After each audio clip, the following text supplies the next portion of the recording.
देश में न हिंदू खतरे में है, न मुसलमान, न सिख, न ईसाई, न जैन, न बौद्ध, न ब्राह्मण, न क्षत्रिय, न वैश्य, न शूद्र, न दलित, न आदिवासी, वनवासी, न SC ST। देश में खतरे में है देश का बचपन, देश की जवानी, देश का वर्तमान और देश का भविष्य, देश की प्रकृति, देश की संस्कृति और सभ्यता, देश की अखंडता और संप्रभुता। इसलिए मैं इस समय सबसे बड़ा कोई देश का मुद्दा मानता हूं तो ये कि देश का बचपन कैसे बचे। कुछ लोग देश का बचपन का इस्तेमाल कर रहे हैं आंदोलन में। यदि देश का बच्चा जो भी प्राइमरी स्कूल में पढ़ रहा है आप उसको आंदोलन में धकेल देंगे तो बच्चे पढ़ेगा कब? उसको पता ही नहीं कि आंदोलन क्या होता है। आपने उसको फूंक मार दी कि जा तू भी जा करके थाने का घेराव कर ले, तू भी सड़क पे उतर जा, तू भी ADM और DM का घेराव कर ले। छोटे बच्चों को आंदोलनों में नहीं धकेलना चाहिए, पूरी दुनिया में कहीं नहीं होता। आंदोलन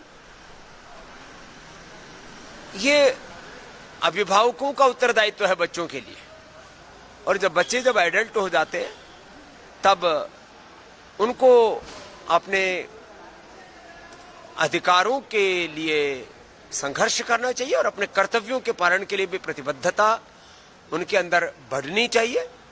देश में अराजक आंदोलन तो नहीं, हाँ देश में संविधान की लोकतंत्र की रक्षा के लिए संवैधानिक, लोकतांत्रिक, नैतिक, आध्यात्मिक, मानवीय मूल्यों पर आधारित आंदोलन होने चाहिए। मैं इसका समर्थक हूं।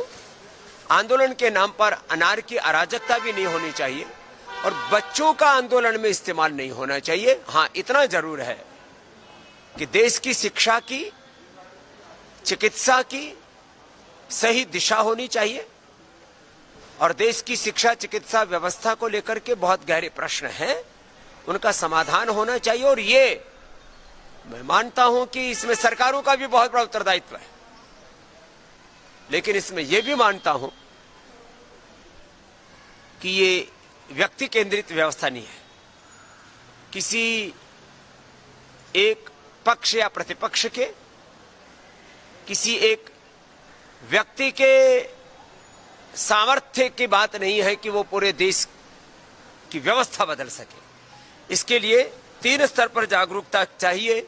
एक सामाजिक जागरूकता, एक राजनीतिक जागरूकता, तीसरी प्रशासनिक रूप से जागरूकता। जो लोग बड़े उत्तरदायित्वों में हैं उन सबको सामूहिक रूप से समझना होगा कि इस देश के सामने जितने भी बड़े प्रश्न हैं, बच्चों को लेकर के, युवाओं को लेकर के, नौकरियों को लेकर के, देश के भविष्य को लेकर के, प्रकृति पर्यावरण को लेकर के, सभी दिशाओं से देश को उन्नत बनाने के लिए सभी लोगों को पुरुषार्थ करना पड़ेगा।